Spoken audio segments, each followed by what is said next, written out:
Thank you so much, Matt, for that very nice introduction. The reason why I am here before you today has everything to do with Matt Botger, who had extended an invitation to me to speak with you this summer, just out of the blue. And I had proposed to him a few topics. I said, would you like me to discuss with the students something about civil disobedience? And no, it wasn't going to be civil disobedience. And, well, maybe something about marriage and the family or rights. No. Well, I've been very interested in the topic of sin and how it is that sin is relevant to influencing politics and its relationship in forming how we mediate between church and state. And Matt said, that's the one. And he said, if you're interested in sin, you're going to love Colorado. And I am loving Colorado. Now, this is the first time, actually, that I've had the opportunity to speak on this specific topic. So thank you, Matt, for drawing me out to think about this issue more carefully. But because it's my first time, I'm feeling a little bit like that good non-Catholic, Mae West, who is known to have said that between two evils, I always pick the one I never tried. And that's what I'm doing tonight. I am picking a topic that is somewhat untried. And my untried adventure for tonight is that I want to defend the idea that the separation of church and state is that which creates the conditions in which human flourishing is most likely to happen, and in which we're most likely to develop moral virtues. Now, I'm going to make the argument, and I'm going to make it from a Catholic perspective, you probably haven't heard this before, that the state governs best when it governs least. But anybody who has really studied political science knows that it's impossible for the state not to govern in some respect.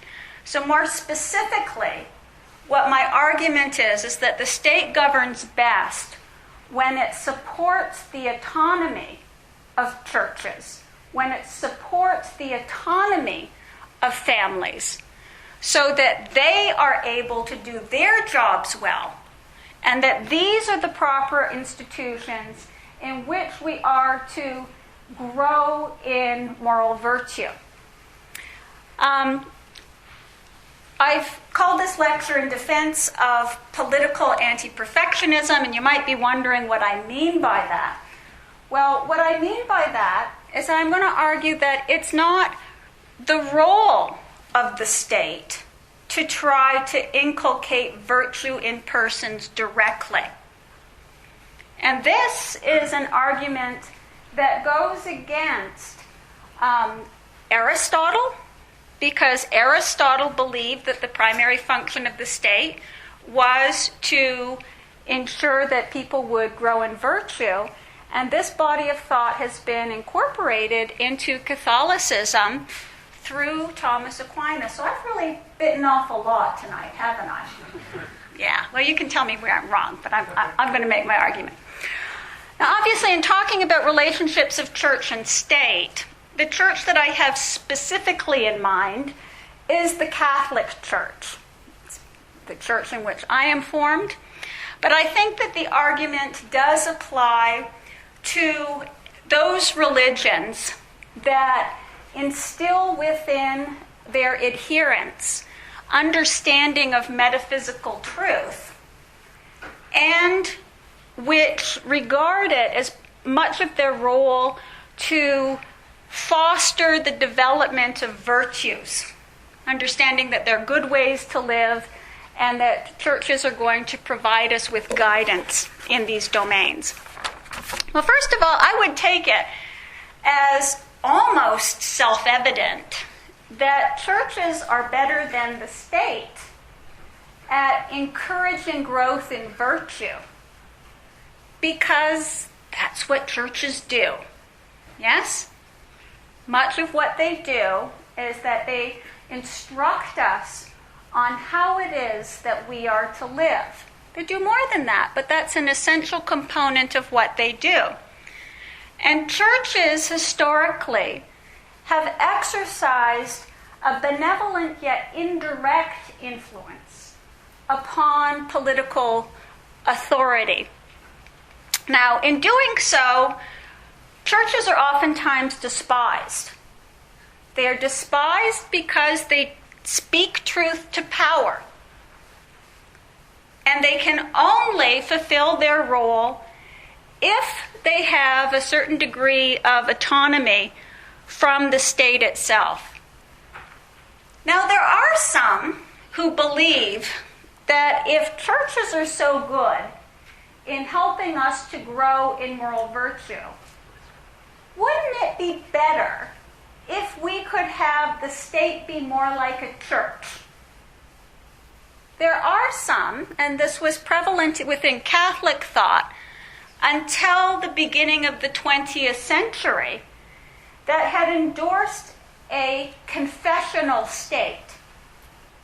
Now, a confessional state is historically understood to be one in which the religion of the state, there'd be an official religion, and it would be Catholic, and there would be certain disabilities that would be imposed upon those who weren't necessarily of the same faith.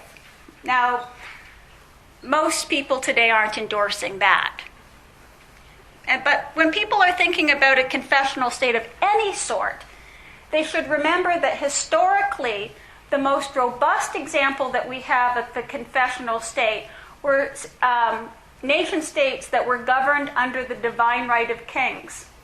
And what most people don't know or understand about this is that the divine right of kings came about because of the weakening of religion and its absorption within political power claiming for itself the ability to determine that which is proper in matters of governance. And so, in a sense, it was a weakening of the state itself. What we tend to see today, rather than endorsements of old-fashioned confessional states, are arguments in favor of having Aristotelian Thomistic political philosophy as that which is the uniquely proper foundation for a political order. That we ought to be interpreting our Constitution and our laws in such a way that this is going to be the foundation. This is oftentimes argued because scholars, very sophisticated scholars of political theory, can point out that secular liberalism and competing theories tend to be incoherent because they don't have a firm understanding of truth. Moreover, many of these scholars will also argue that if we're going to have this as our foundation, Aristotle himself had advocated that the state ought to use coercive measures to instill virtue within its population. And so it is sometimes also argued that it would be appropriate in modern states that the coercive apparatus of the state should be used to instill self-regarding, and this is an important distinction I'm going to make, self-regarding virtue within citizens. Now, when you read the political philosophy, it is very impressive. But in the world of politics, history and experience matters as much as political theory. And we have never had a perfectly just state that was capable of instilling virtue within this population. Never. And this is so in spite of our knowledge of natural law and the contributions of Aristotelian Thomistic scholars and the salutary influence as well of the church. Now, if we have never been successful in spite of our knowledge of natural law, of putting this into effect, it seems to me that the prudent course of action would be to prepare for the very strong likelihood that we are going to have sinful, imperfect people who will be governing us regardless of their knowledge of what might be right.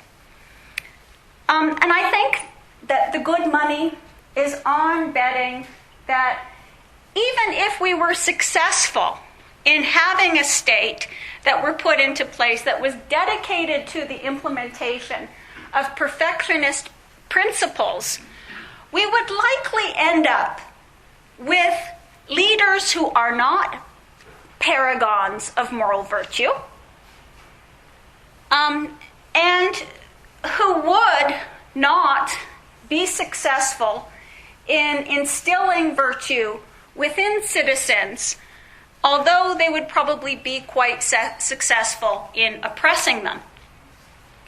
Okay, I want to make the argument that the separation of church and state, one in which we have a more modest role for the state, which does not entail a strong sense of imposing self-regarding virtue ethics upon the populace, has deep roots within Catholic thought.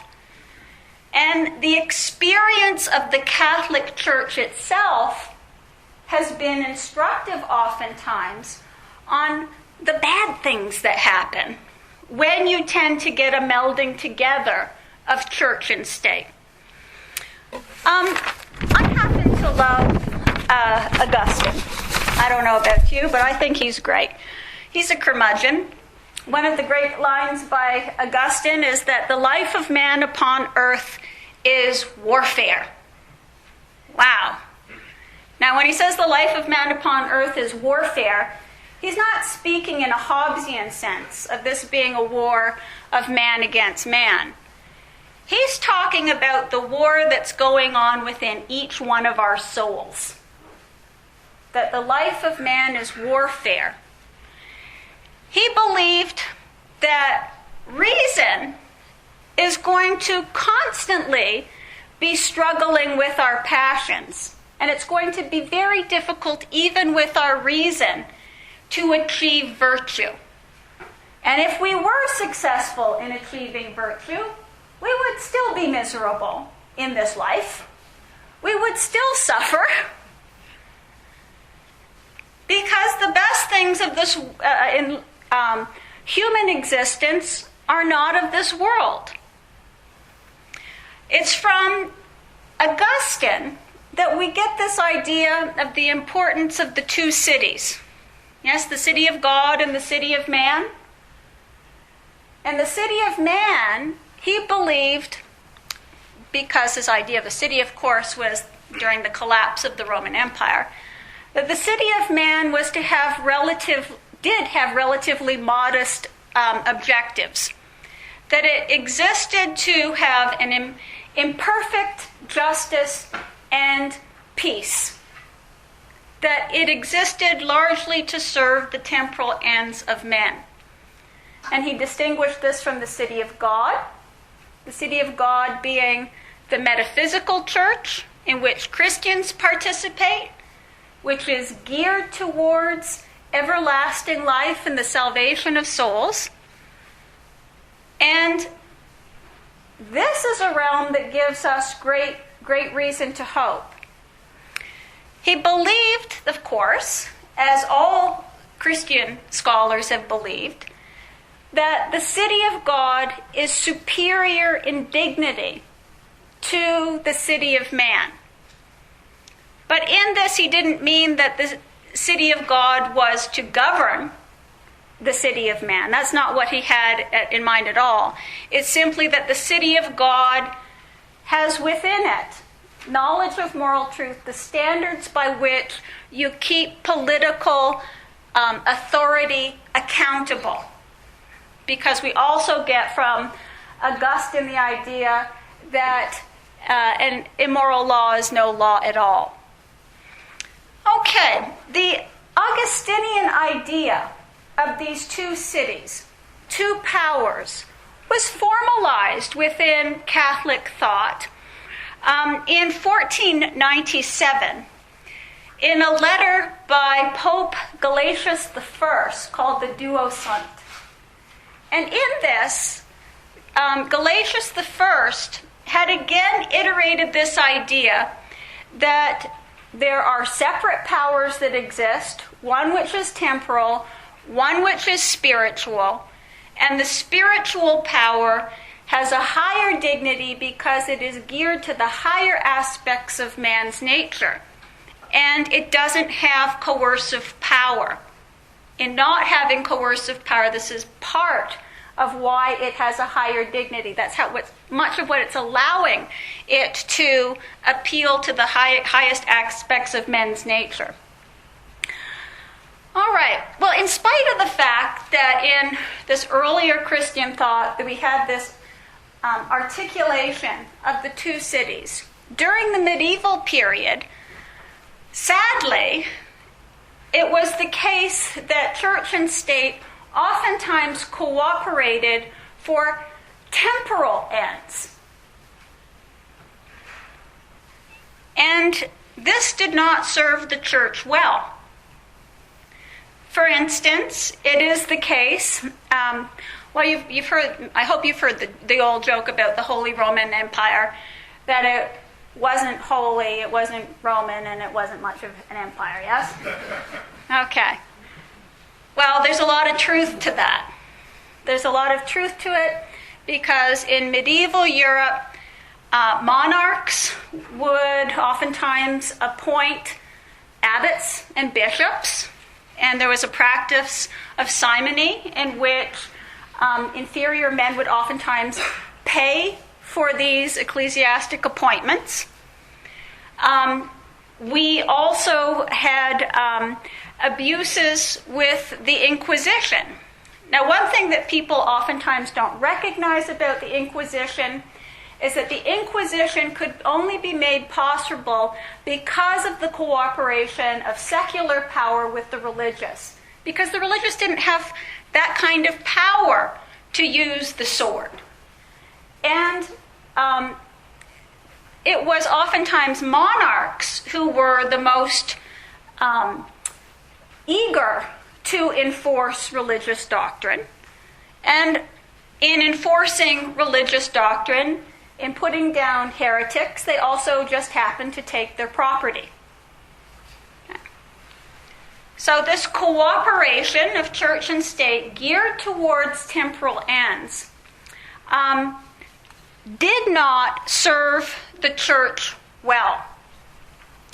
Now, at the height of this cooperation, there came to be, by the 11th and 12th centuries, a perspective that was put forth not by theologians so much as it was by papal curialists, those who would be interpreting law.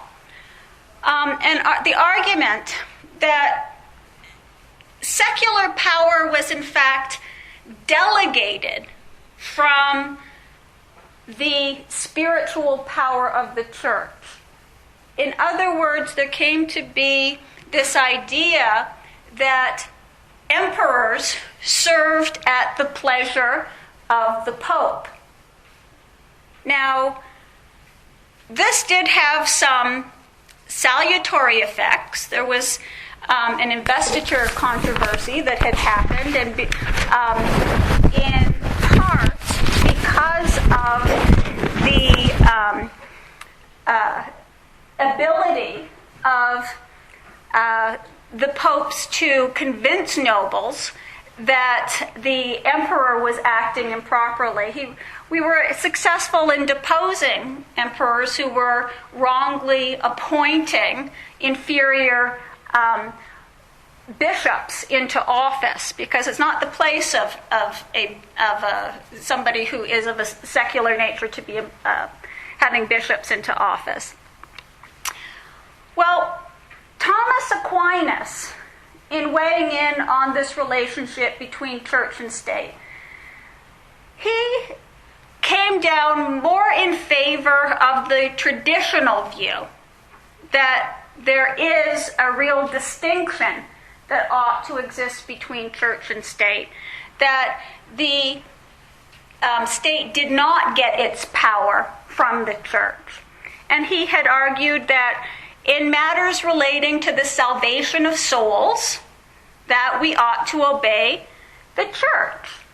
But in matters that relate strictly to the civic realm, that we ought to obey secular rule. Now, I think that this is an accurate understanding of the best of the Catholic tradition. But of course, Thomas Aquinas also incorporated and beneficially incorporated much of Aristotle's thought into Catholicism. And in so doing, we have had the great treasure of the church. Aquinas was successful in explaining the relationship of the physical world and man and God in a total worldview. He could explain the relationship of the metaphysical and the physical, the relationship of reason and faith. These are remarkable accomplishments.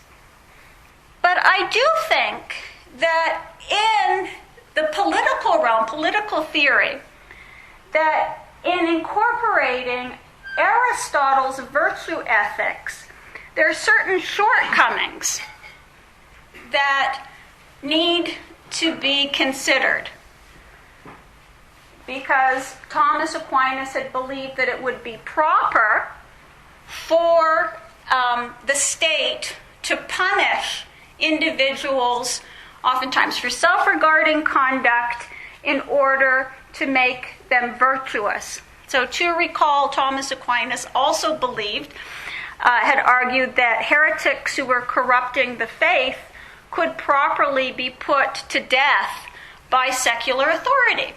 And again, this would be a cooperation of church and state, yes? Because it would be the state that would be, in effect, putting into effect something that is an ecclesiastic penalty. Okay, why do I think that Aristotle is perhaps a poor fit in Catholic thought? Well, think of this. For Aristotle, the state had higher dignity than any other institution that exists in society. The state for Aristotle was godlike, because all other parts of society, they were the parts that fitted into the whole. And it was proper then for the state to be the authority that would inculcate virtue into citizens. Well, of course, he never had the experience or could have foresaw the rise of a church. Yes? There's just no consideration there. If the church is actually is able to mold souls, then, I mean, this is just something that isn't in there. Secondly, for Aristotle, individuals and families have lesser dignity than does the state. But this is an inversion of the Christian principles, in which we give greater dignity to the individual and greater dignity to families than we do to the state. The state is to be there for the service of the individual and the fostering of the family. Thirdly, of course, Aristotle, in his virtue ethics, he wasn't talking about the salvation of souls. He was talking about virtue for strictly earthly purposes. Earthly happiness is that which he was seeking, not the salvation of souls. Fourthly, when Aristotle was talking about moral reasoning and for statesmen, the need to develop practical wisdom, he was oftentimes talking about inculcation into social conventions. In the Catholic tradition, when we talk about moral virtue, much of what we are talking about isn't conventional, but we're talking about absolute truths that hold in all times and all places. Now, Aristotle does mention that there are certain things that would always be wrong to do, but this is kind of a throw-off for him. His real focus is upon social convention. Moreover, I think that those who want to incorporate Aristotle's virtue ethics into a Catholic political theory, I don't think that they do justice to Aristotle's politics. And Aristotle himself intended for the Nicomachean Ethics to be read in conjunction with his politics. At the very end of it, it's the continuation of it. And in the politics, we see that Aristotle does not really have very high expectations that we're going to be successful in cultivating virtue within individuals. Aristotle, in his politics, he considers the best of political theory at the time. That would be Plato's Republic, and he finds it lacking. He finds that it is not going to work or be reasonable, that it's too idealistic. He considers the best of the constitutions that had existed at the time, and while he sees that they have some wonderful qualities to them, he notes that all of them are also lacking or are flawed in important ways.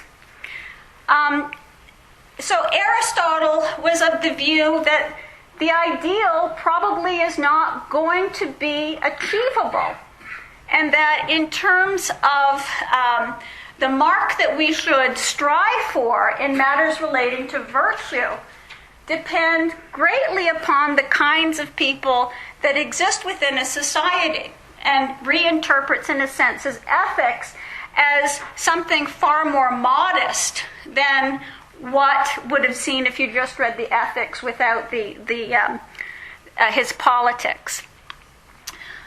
Okay, so if we think that Aristotle himself didn't really expect that we would be terribly successful in cultivating virtue in the vast majority of people, this didn't matter too much for Aristotle because he wasn't an egalitarian.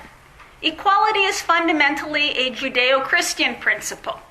For him, it was good enough if we just had the best of men who could be made virtuous. But if we consider that for him, he didn't really think that we're going to be terribly successful in cultivating, a strong excellence through our laws, because our laws have to fit the nature of the people themselves. And he's not interested in the salvation of souls. And if we take seriously that the church itself is properly the molder of human souls, then it's hard to understand what would be the attraction of a perfectionist politics where through our laws we are striving to make men moral by punishing them specifically for self-regarding conduct. Okay, I want to fast forward now because I've been talking a lot about medieval times and I've been talking about the ancients, but I want to talk about America today. Now, those who argue that even today we ought to have laws that are going to be potentially coercing self-regarding conduct, proper moral self-regarding conduct, their strongest argument is that laws are educative, that they are instructive. And it's not so much that we're seeking to coerce, because there's a recognition that coercion itself is not necessarily going to make people moral if you only have external behavioral compliance, but it's not necessarily internalized. But it is believed that because the laws are instructive, they're going to habituate us to acting in certain ways. And in being habituated in acting in certain ways, it's going to calm our passions, and it may allow for a reflective control in which we will grow in virtue.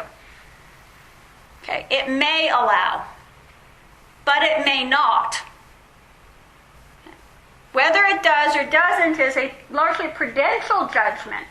And as Aristotle would counsel, to know whether this would be effective or not, you have to understand the people themselves, their constitution, their cultures. And let's take a look at America and see if this fits. The American Constitution. Anybody read it? Good. One. Okay. Well, the American Constitution is premised upon an understanding that we don't really trust our political leaders. Yes? We don't think that they're going to be men of virtue. We hope that they will. We want them to be. But we are preparing for the strong likelihood that they are not going to be of this ilk. Indeed, Alexander Hamilton in Federalist Number 6, recall, he famously describes men as ambitious, vindictive, and rapacious. And we're going to be constructing a system of government that is going to be channeling the worst of human impulses through a system of checks and balances. Now, it's true that our federal constitution is created with this in mind, but it's also true within the American polity that the federal government was never intended to be that branch of government that has primary control over matters dealing with morals. That was intended to be left primarily to the individual states themselves. But there is no reason to think that the states are going to have leaders who are going to be more virtuous than we are going to get at the federal level. If anything, I would think that Madison's discussion in Federalist Number 10, in which he is talking about why it's beneficial to have a larger republic, because it's going to keep in check tyranny. He argues that within smaller governments, we are more likely to get a handful of factions that could take control and could be corruptive, and we're not going to work towards the common good. Okay, so, yes, it's true that morality is something that we're leaving primarily to the states, but there's not reason to be particularly hopeful that they're going to be a whole lot better than the federal government is. Aristotle would ask us to also look at the nature of the American people themselves, our culture. Well, it's kind of a mixed bag, our culture, yes? Okay. One aspect of American culture is that we do have a strong tradition of civic virtue, of promoting civic virtue amongst citizens.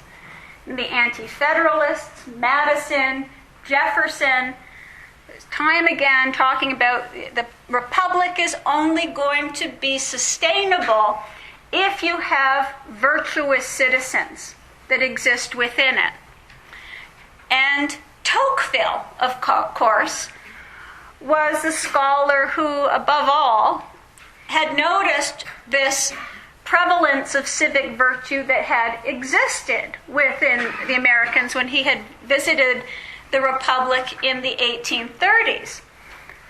But recall that Tocqueville didn't believe that it was American laws themselves that were responsible for making people virtuous. Tocqueville believed that the reasons why people tended to be virtuous was because of their participation in self-governance. And that was the education that people had acquired. By becoming involved, you have to get anything done, overcome your limits, your limited self-interest, and see yourself in relation to a whole and work with other people. And this is going to be something then, by getting involved, you're going to become more virtuous.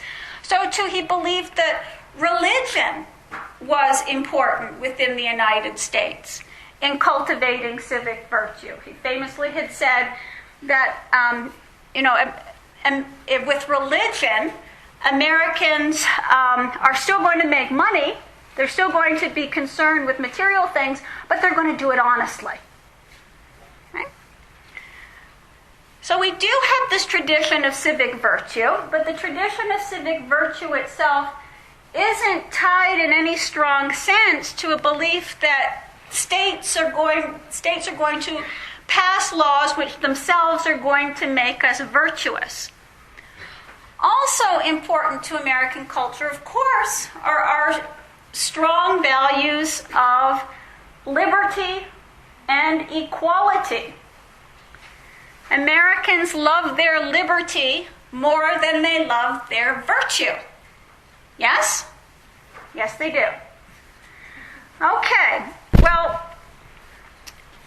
some might believe that this is a problem because liberty can easily become license. Indeed, it can. Americans are a very tolerant people. Americans have a very high threshold for listening to ideas that they can find offensive. Americans have a high threshold of tolerating lifestyles that they regard as objectionable. And it may be that part of the reason for this tolerance is because of moral relativism in the 20th century. That's an argument that is sometimes made. But it may also be that part of the reason for this tolerance and this love of liberty is because of the religious nature of Americans themselves. Now you might ask, how could that be so? I see some eyebrows going up. Yes? That's okay. Well, I think to understand this, recall that within the United States, Protestantism has shaped American culture, of course, far more than has Catholicism.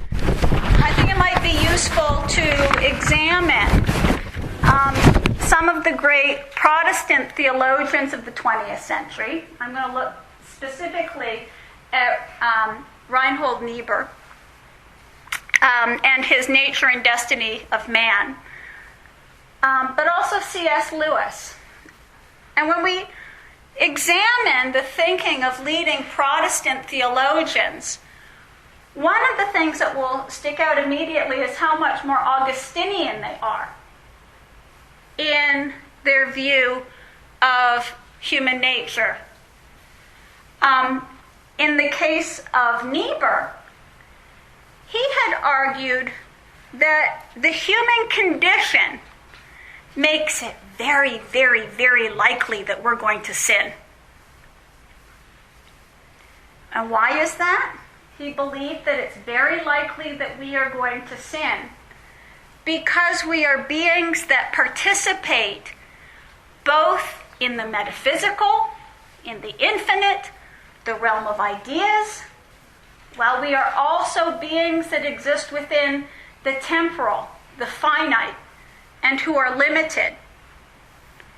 He said, because of our participation in the higher dimensions, which we can achieve through exercises of reason and will, we can soar to great heights.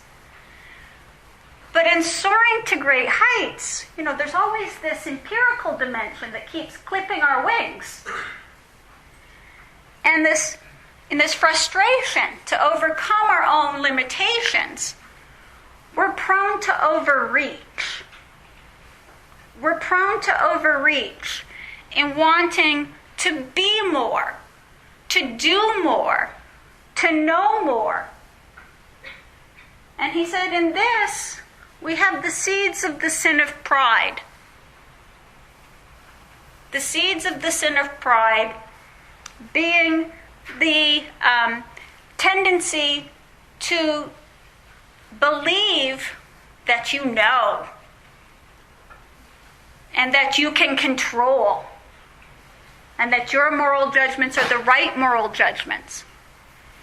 And Niebuhr had pointed 3 kinds of pride, which he thought were particularly, people are particularly prone to. The will to power, intellectual pride, and I know that one well, and moral pride.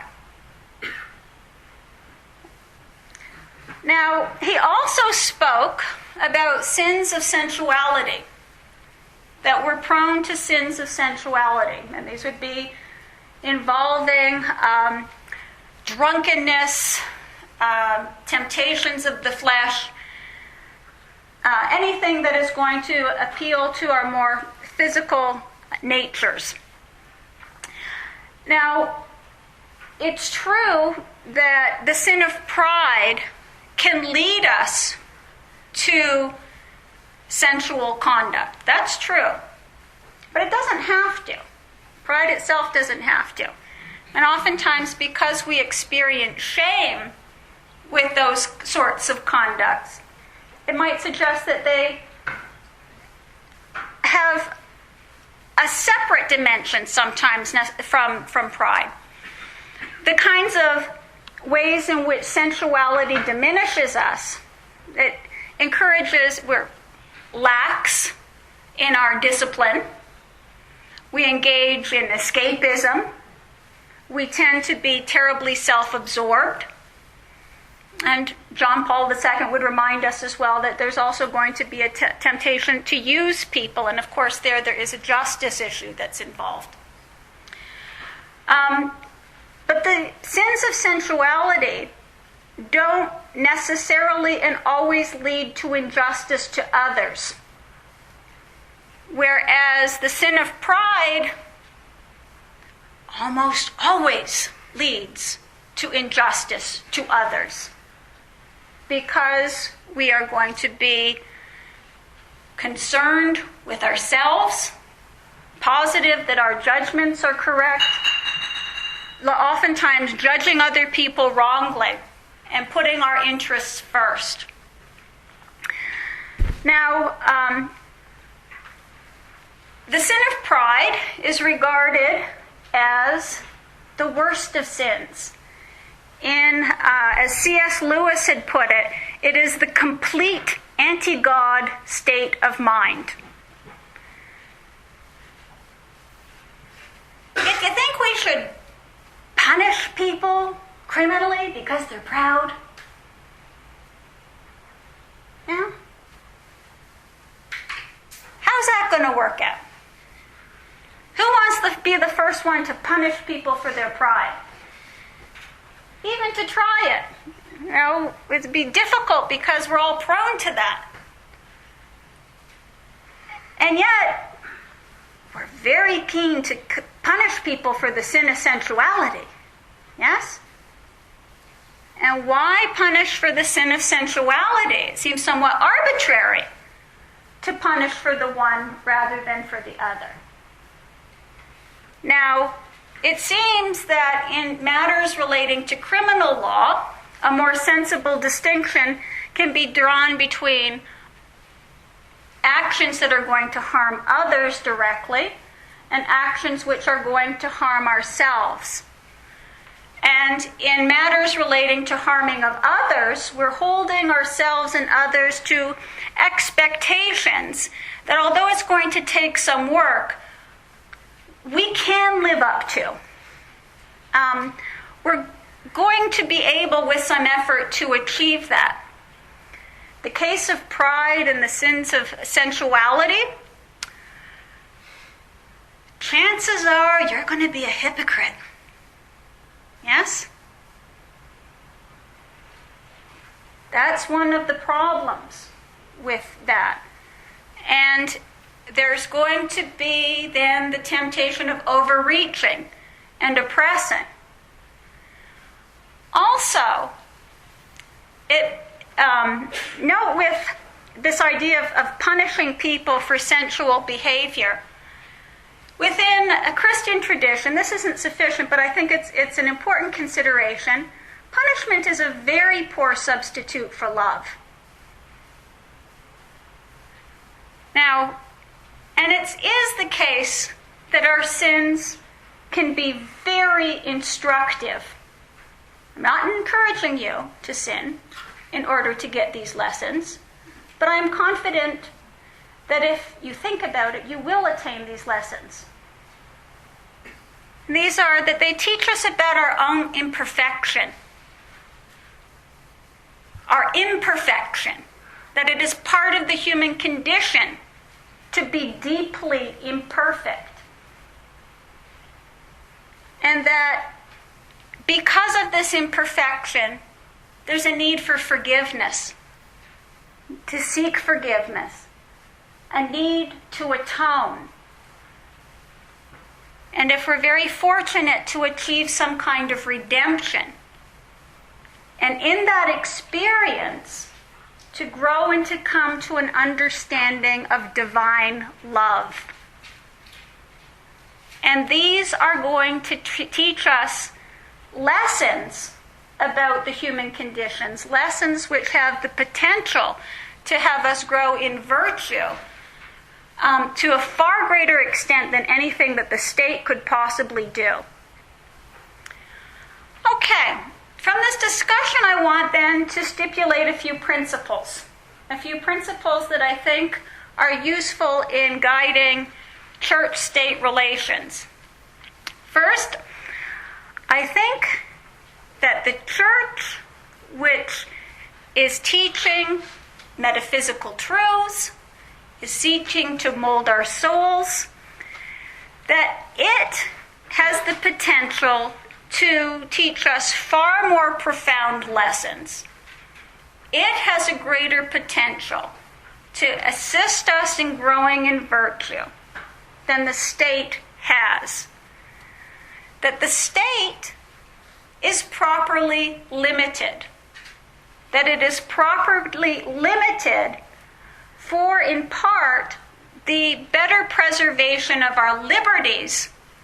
And our liberties are a precondition to the authentic growth in virtue.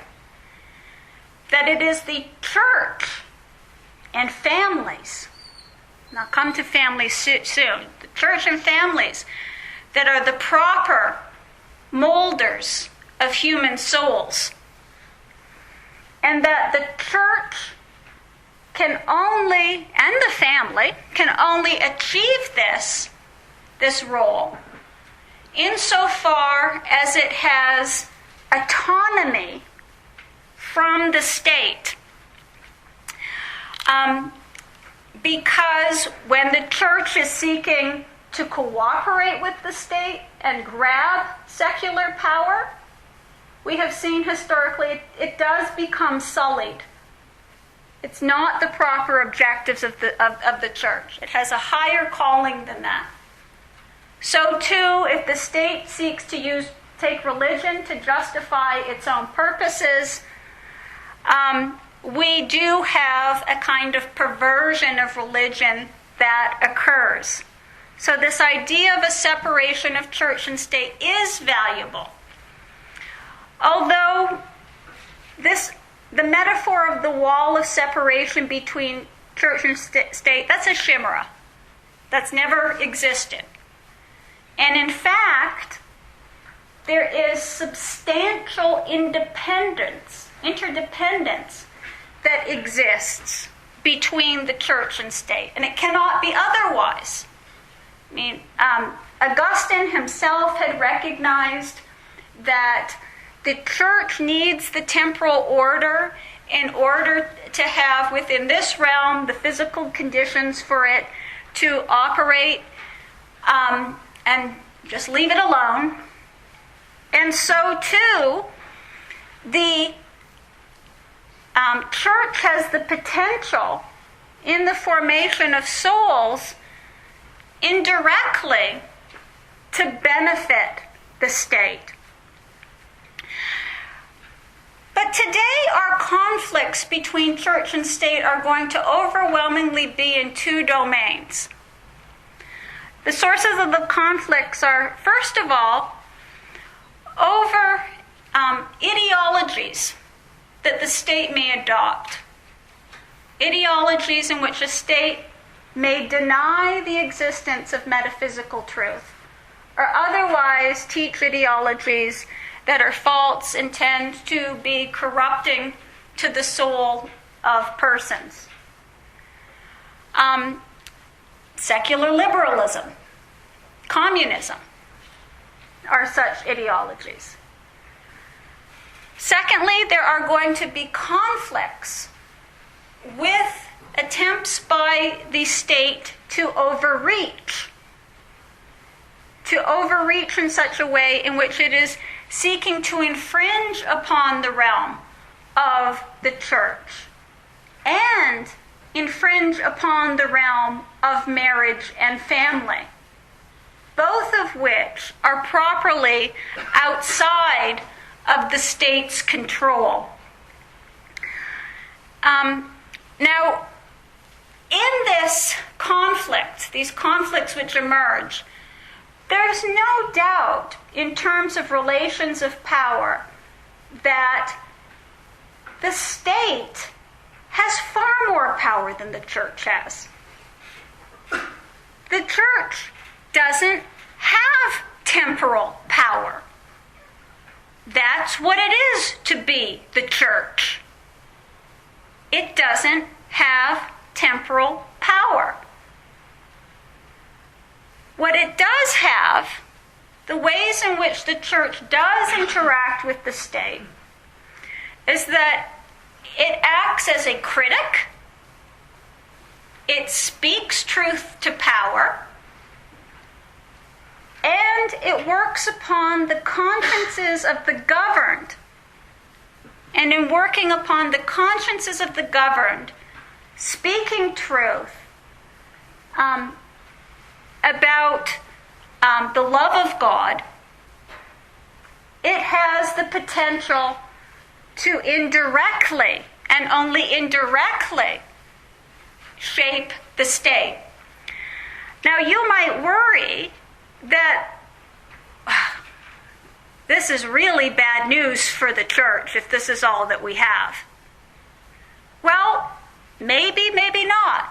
Pierre Manet, who's one of the greatest Catholic thinkers of our times, he thinks that this temporal disadvantage that the church has may in fact be one of the church's largest advantages. That there's strength in weakness. And the strength in weakness is that the state has given free rein to our desires. It has given free rein to our wills. But it can't answer any of the fundamental questions of human existence. It provides absolutely no guidance to the deepest of questions that it is part of the human condition to ask. And the state provides no guidance as to how it is that we are to exercise our wills. And in its weakness, the church is very attractive. It is attractive in speaking truth. It is attractive because love is beautiful. Was there anything weaker than Christ dying on the cross? Okay. Now, these principles, I think, are those that properly influence interpretations of the First Amendment. First Amendment, which is guiding freedom of conscience, freedom of religion, and the disestablishment of religion. What this suggests is that the First Amendment, and here this is echoing of John Courtney Murray, the First Amendment was intended to be a limitation upon state power, not a limitation upon the church, not a limitation upon conscience. It's a limitation upon the reach of what it is that the state can do. And that the church is then, in effect, yet another check that exists on overreaching by political authority. Now, with this as background, I want to take some more practical examples, talk about these with you. I don't know if any of you have heard of the Hosanna Tabor Lutheran Church versus EEOC case. Maybe not. But it was heard by the Supreme Court in the month of October. And it has relevance for Catholics because it was an employment discrimination case brought by a woman who argued she was wrongly had her call as a minister of the Lutheran Church revoked on grounds of disability.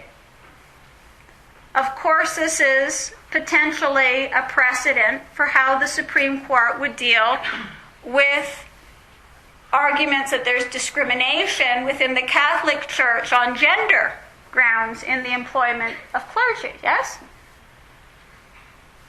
Now, these principles, as we've articulated with the First Amendment, it is to operate as a check upon secular power, that there are certain domains where the state ought not to interfere.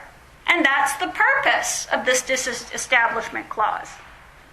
And that one should be a no-brainer, that it's going it is not the role of government to regulate the internal affairs of the church.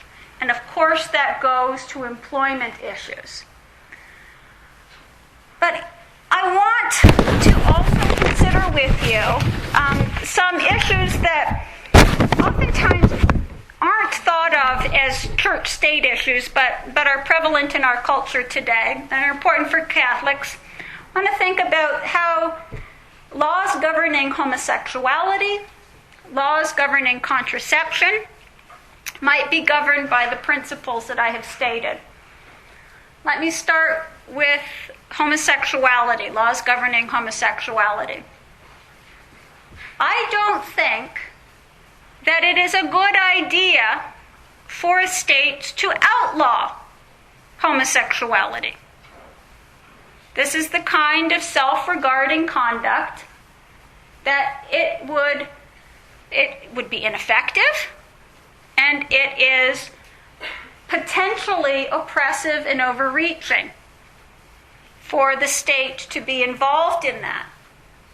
This is the sort of thing, if you want to teach people virtue, the church is much better at doing that. The church has the capacity, through its teachings of natural law, to explain why this would be conduct that cannot promote the growth in virtue.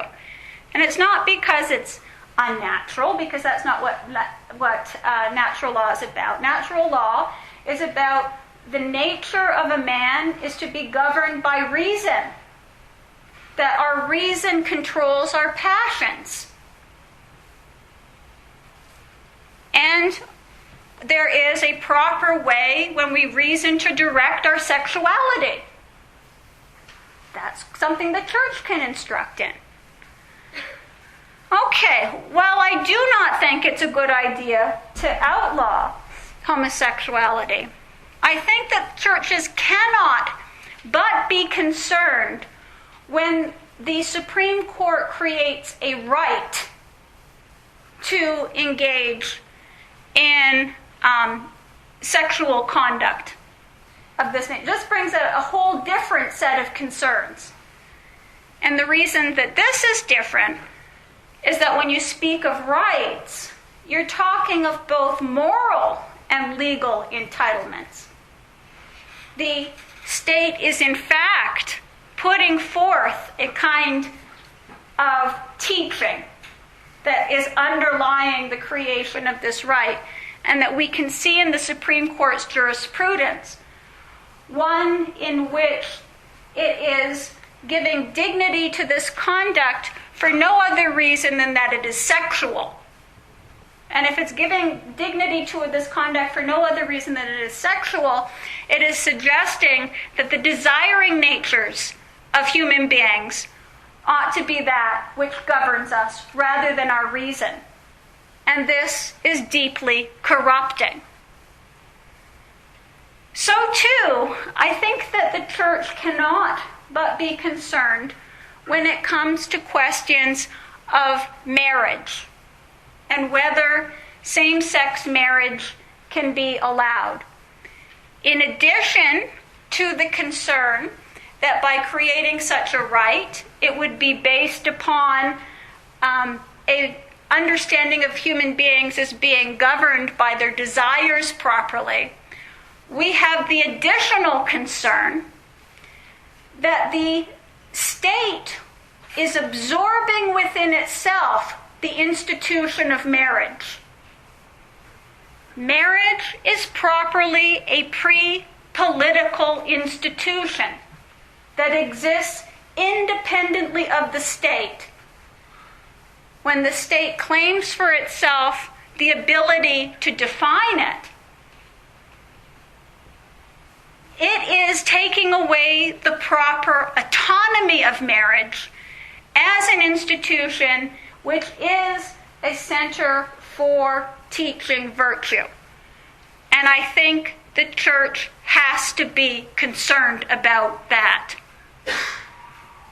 Let's consider contraception. Again, in the case of contraception, I don't think it's worth the while of Christians seeking to criminalize that. I don't condone it, but I believe that it's ineffective. It has the potential to be oppressive. And I believe that the church is uniquely capable of explaining why the use of contraception is going to inhibit growth in virtue. Why openness to life is going to solidify bonds of love. And how that kind of openness fosters trust, total self-giving, sacrifice, and other virtues. The church is able to explain that. But again, if it's a right, you create a right to contracept. Again, that's a whole different ballgame. And that's in fact what we have done. Now, of course, in the case of contraception, we can't speak of it without recognizing that certain forms of birth control are also going to be abortifacients. That they are going to, or have the potential to destroy an embryo. And in that case, when you have those forms of birth control, it's not simply self-regarding. And the church must be concerned with that. Now, recall that in both the case of the church is speaking out on issues of homosexuality and birth control, oftentimes the church is looked at as authoritarian and oppressive, but nothing could be farther from the truth, because the church has no temporal power. The state does. It can't coerce. It can only reason. It can only work upon the consciences of people. That's all it's doing. So to portray it as being somehow coercive or oppressive or authoritarian when this is what the church is doing, I think, is to mischaracterize the issue. One more issue with contraception we might consider is whether there ought to be a allowance for pharmacists or healthcare providers who do not want to prescribe birth control or who would not like to refer women to another healthcare provider, whether in conscience they can do that, whether we should have a conscientious objection status for them. Well, I think to dispense is going to be problematic. But I think that it would be licit, although it's a close call, for a state to require referral to a third party. Now you might ask why. Okay, well, recall it's not the job of private individuals to enforce law. That's why we have the state. And whether conduct is immoral or not is determined largely by our intentions and the consequences of our actions. In terms of the intentions, such a healthcare provider does not have the evil intention. And the consequences are quite remote. You're providing truthful information about where you could get it from a third party. But I believe that they should also have the right to speak truth, that they should be able to speak of alternatives, that they should be able to provide information about the status of the embryo, if they're going to be required to make such a referral. Because that's how the church operates. It operates by speaking truth. Speaking truth, raising our understanding of ourselves as beings that are not simply animals, but drawing us towards it by the power of love.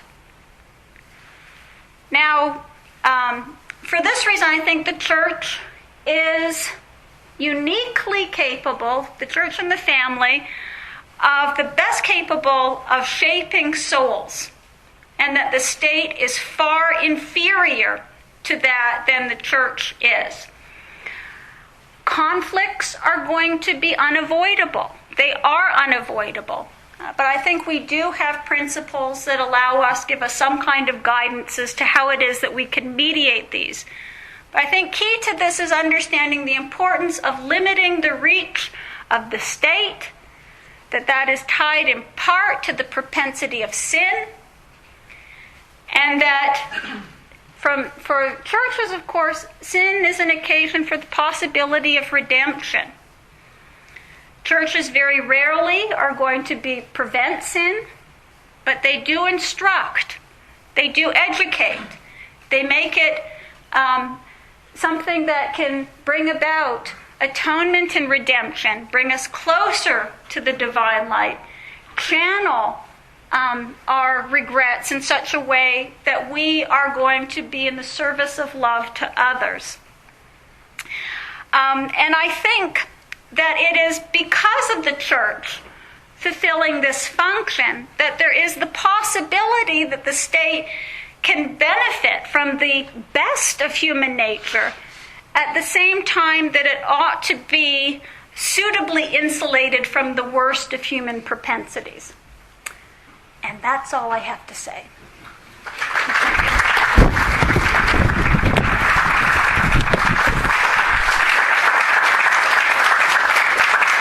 Any questions? Yes? Could you provide a definition of secular for me, please?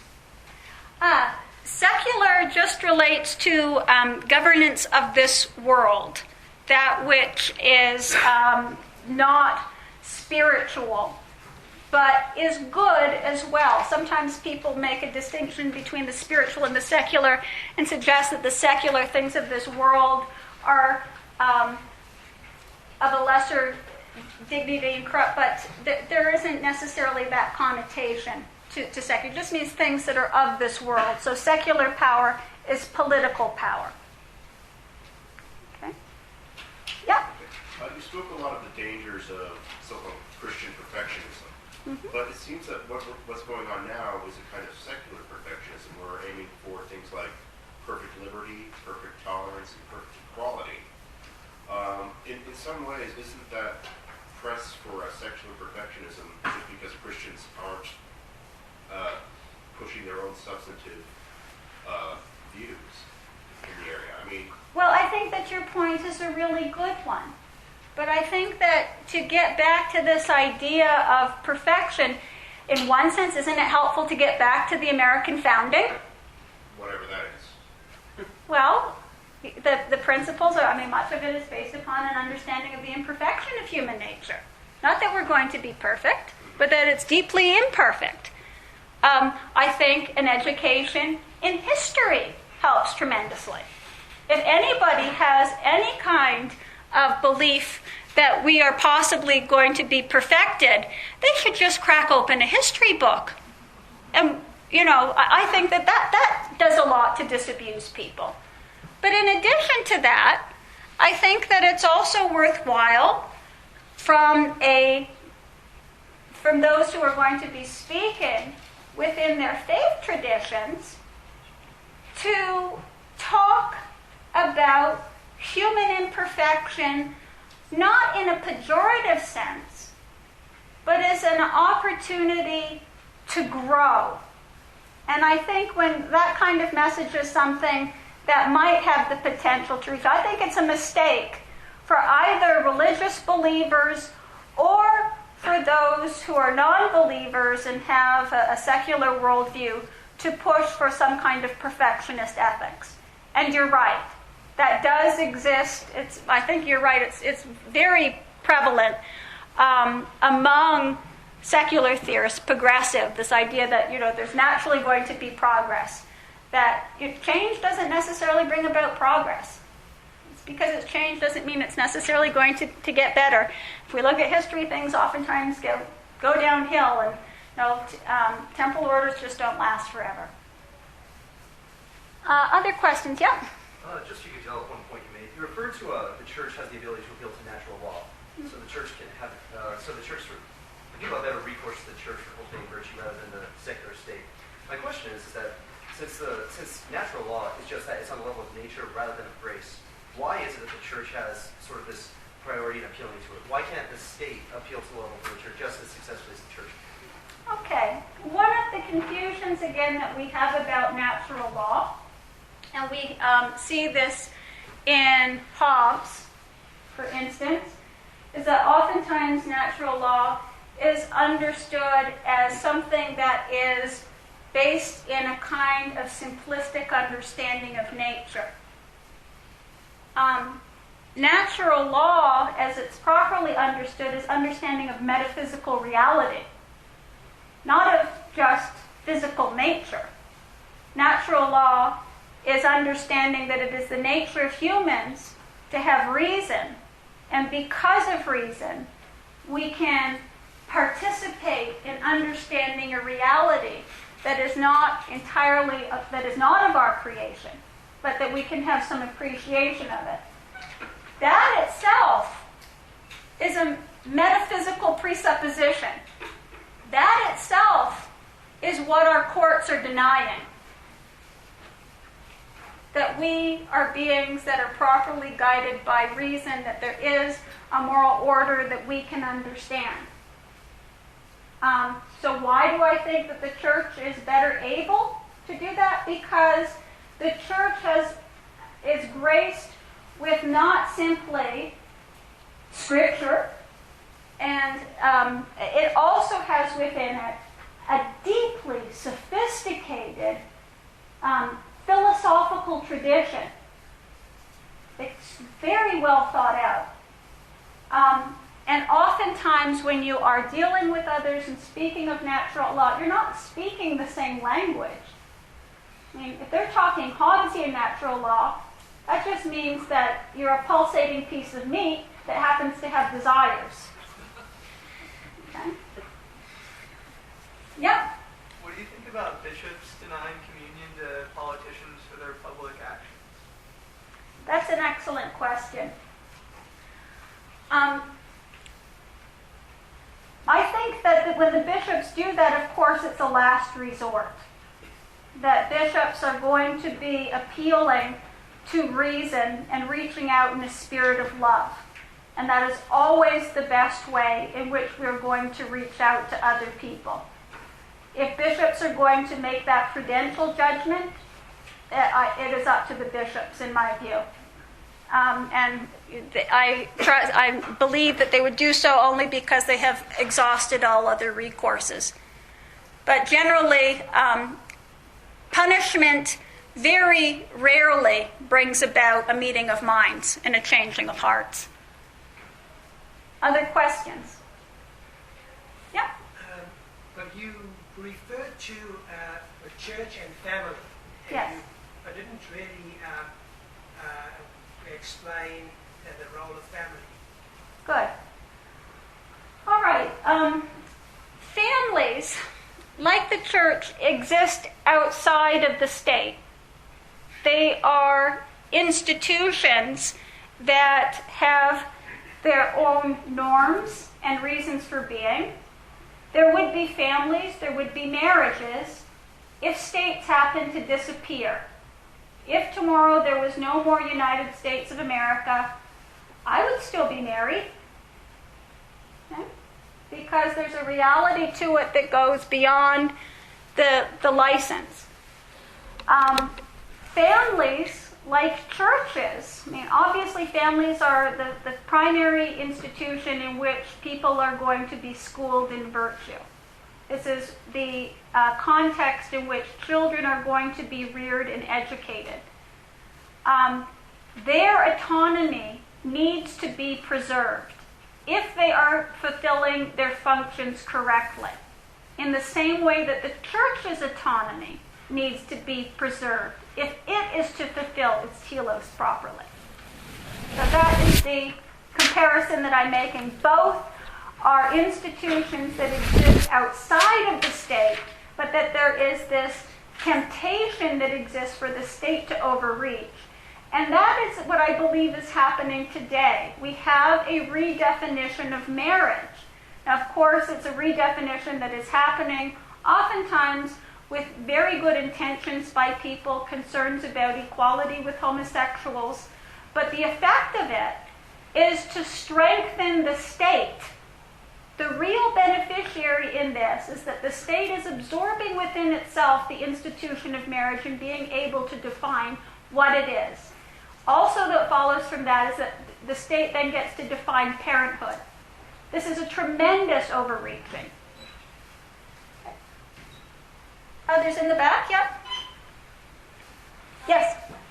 Well, it seems like looking at sort of the legacy of Western civilization, during the age of Christendom when state and church were very closely linked, would you say that a separation at that point would have actually improved, like say, for example, under the reign of St. Louis, would it have been better for the people of France had he separated himself and his role as king from the church? Or is the separation of church and state, does that actually promote virtue of or does it just mitigate corruption when it exists? It does both. I think that if we had learned anything from medieval governance, it is lesson after lesson after lesson of the temptations of temporal power and corrupting the church. We had seen that in reaching for the allure of power. There was abuses that had occurred with property. I mean, even before the Reformation, we had a century after Aquinas, the church had decided that it would become our first fiscal authority and had imposed taxes upon all churches and individuals had papal tax collectors that would go around, some of them upon pain of excommunication, to shake down people. The effect of that was to create substantial resistance within local churches. Resistance in which local churches were seeking autonomy and were seeking protection from popes, from the Avignon popes. This didn't end up strengthening the church because these individual churches ended up forming alliances with local monarchs in order to try to offset the power of the popes that were taxing and their tax collectors. And you know what happened? Is that once these local churches had cozied up to secular power, a bait and switch happened, and then it was the monarchs that taxed them. Okay? So in either sense, there was it ended up weakening the church and strengthening the hand of the secular domain. I can't think of if you can think of good examples where we had a happy result that came of it, please let me know. Yep. What are your thoughts when it comes to civil unions? That's a very good question. I understand that civil unions are brought about by the hope of achieving some kind of compromise on a very difficult issue. Civil unions themselves are just untenable as a constitutional matter and lead very quickly to same-sex marriage. What possible grounds can you have for having homosexuals engage in civil unions and not allow them to marry? Why are you not calling it that? There's an attempt, to preserve marriage as something different, but courts very quickly collapse them. So I think that it is a nice idea that in practice is folly. Any other questions? Yeah.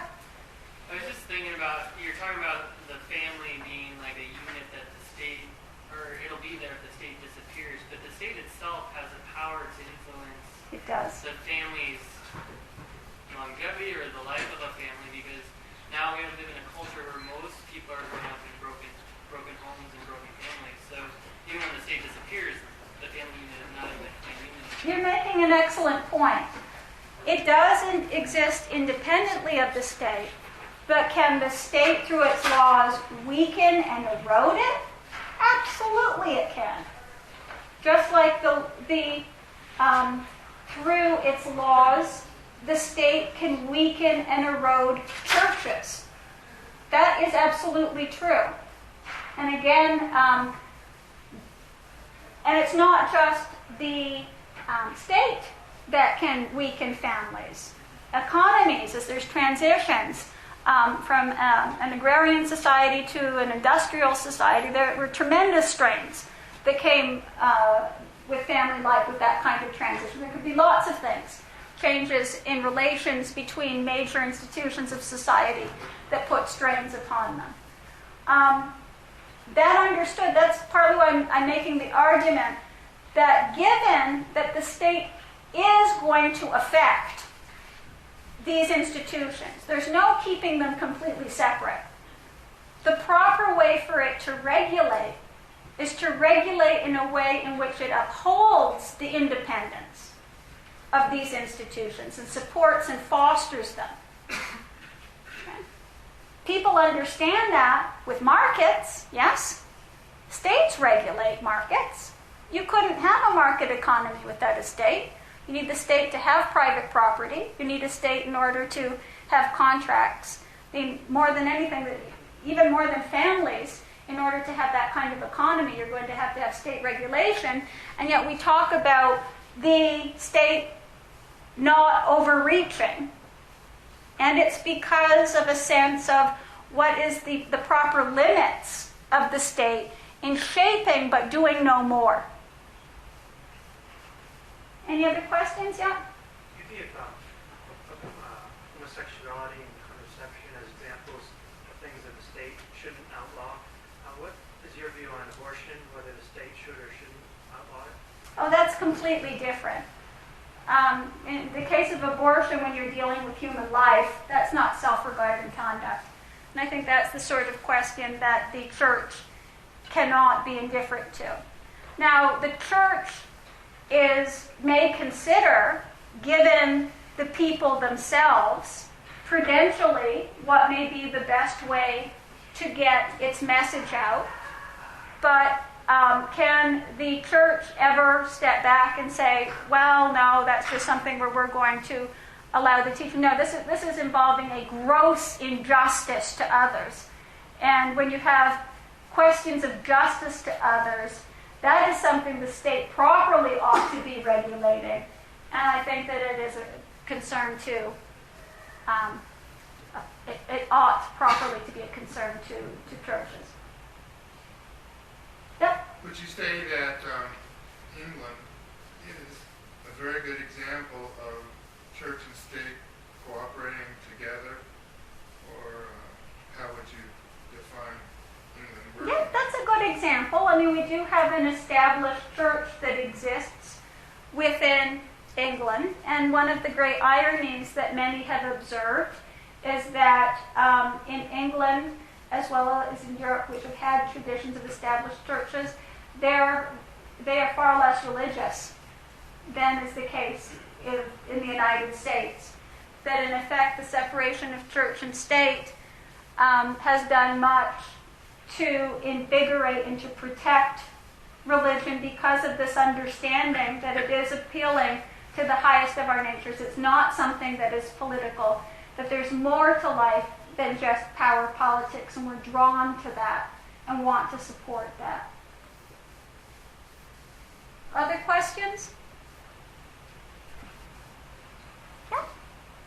Would a solution consist of Christians being able to share the mercy of Christ with others, which in form would lead them to the virtues which were there to conform the state? Yes. The Christians do shape the state. There's no doubt about it, but it's indirect. It's oftentimes said that we don't have a Christian nation, but we have a nation with Christians. Yes? And how Christians comport themselves, how they reach out to others, that matters tremendously. Our governance is not simply how we conduct ourselves or how we vote and check a little box. Our self-governance is more properly understood as how we are taking care of our families. How is it that we're being involved in civic associations with people who are close to us? That is self-governance.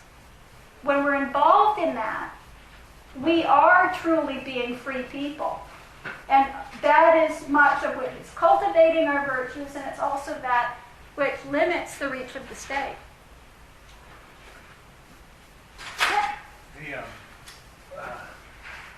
But this moral, temporal overreaching is being fought in legislatures all over the place. And so how do we, I mean, if it's being this kind of secular morality being pushed, that's the theater where it would be fought. How do we come back from that? Well, you're right. Recall that I'm making the argument that the separation of church and state does not allow the state to adopt an ideology which denies truth. The church is necessarily concerned if the state is passing laws based upon a belief system that is false and that is deeply corrupting to individuals. The church properly fights that, but it fights it in the realm of ideas. The church has no other tools. You love others, and you talk with them. That's all you can do. That's what it is to be a Christian.